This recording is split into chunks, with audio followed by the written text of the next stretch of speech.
So Bellator and the PFL are now one. It's going to take a while. It's going to take a process. Bellator is still going to be its own entity for a wee while.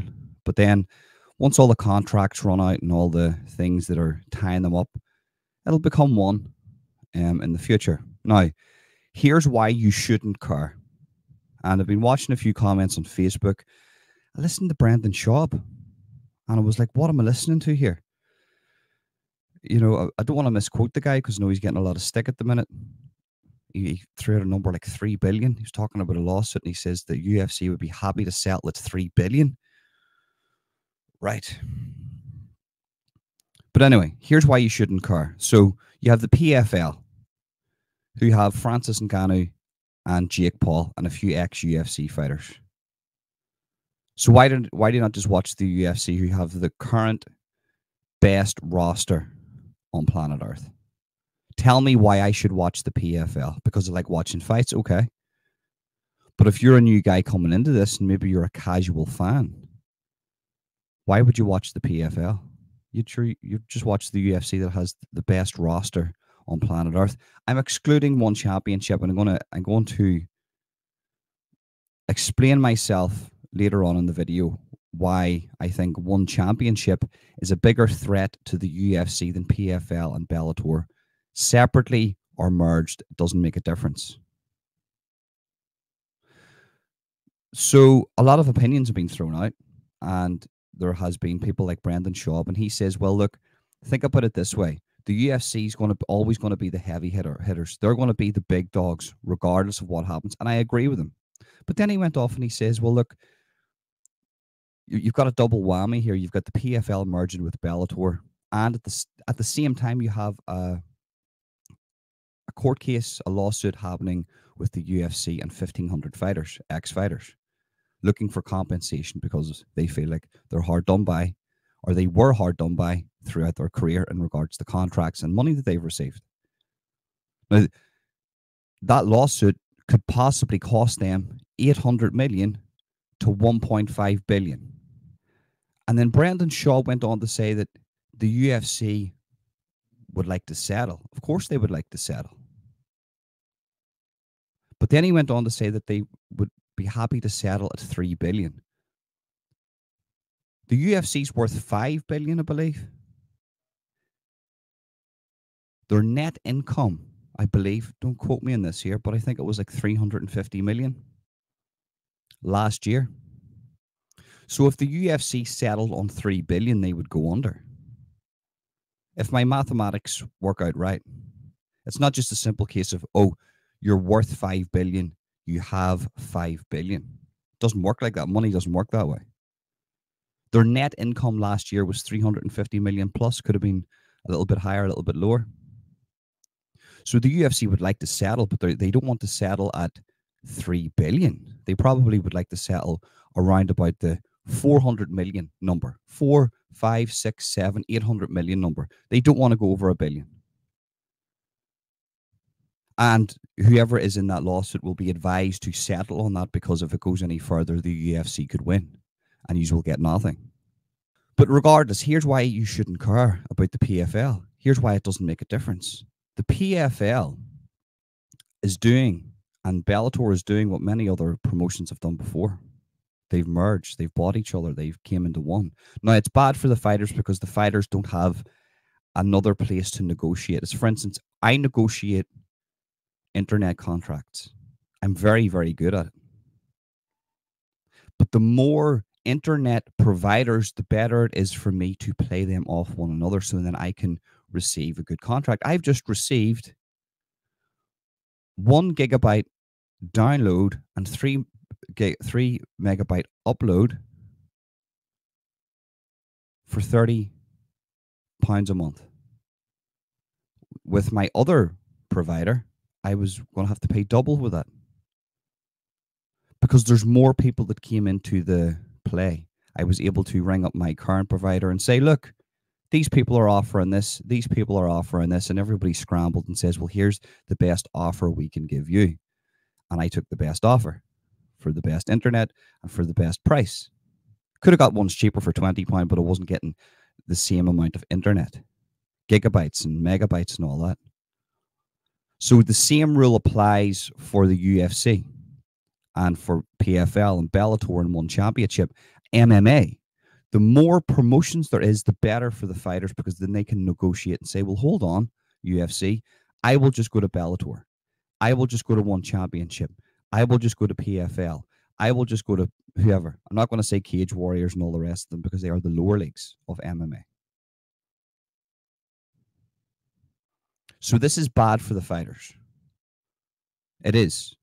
Dana White's actually benefited from this situation because he has one less promotion to compete with. That's the way you have to see this. Dana White is actually happy that this has happened. But the PFL and Bellator merging together will never, ever be as big as the UFC.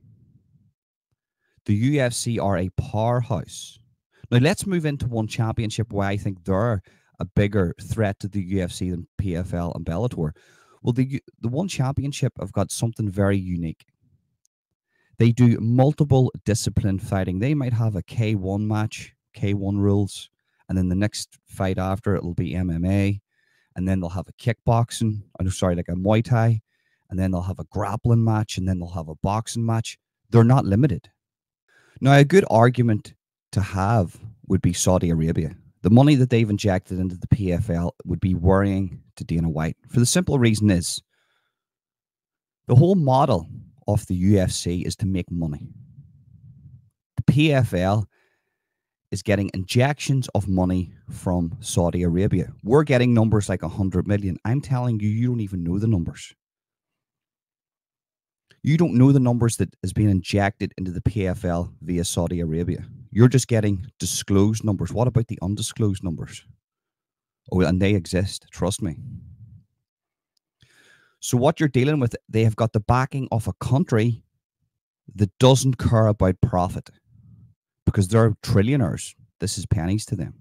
So they're willing to invest money in the PFL to become the most dominant promotion in MMA. That's what they're willing to do. That would be a good argument. Not that the PFL is merging with Bellator. That doesn't even worry me. Dana White, as I just explained, probably wants that to happen because it's one less promotion for his fighters to haggle with. But the money that they're getting, because they don't care if they put on a bum show. They don't care if they lose money on a fight, on a pay-per-view. They've got the backing of the Saudis and the money that they're providing. That is worrying. Are they willing to do that for 10 years? If so, they will be more successful than the UFC. If they're willing to lose money for 10 years and still get injections of money from Saudi Arabia and be the Saudis' little play toy, if they do that for 10 years, they will have the most dominant roster, the PFL, because people will just flock there. They'll not even think about the UFC. I want that Saudi money. It's happening in soccer right now. Football, real football, not that American football that's played by the hands. Real football over here in Ireland and America, or Ireland and England. Jordan Henderson played in Saudi Arabia in front of 900 people, and he's getting paid £700,000 per month. You can't compete with that. £700,000 per week. You can't compete with that. So that's the full facts of the situation. This is actually good for Dana White, but it's not that you need to worry about, or Dana needs to worry about. It's the injection of money that's coming from Saudi Arabia. And if there's anybody that's going to match the UFC for skill that Dana needs to be worried about, it's the One Championship, because they have a roster full of different disciplines, and it's very, very exciting. And that's the facts on the matter. And I would like to know where Brendan Schaub got the 300 billion from that the UFC is going to settle, because if the UFC settle on not 300 billion, 3 billion, if the UFC settle on 3 billion,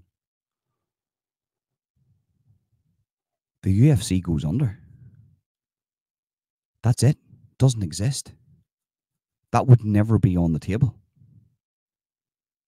So I would like to know where those numbers are coming from.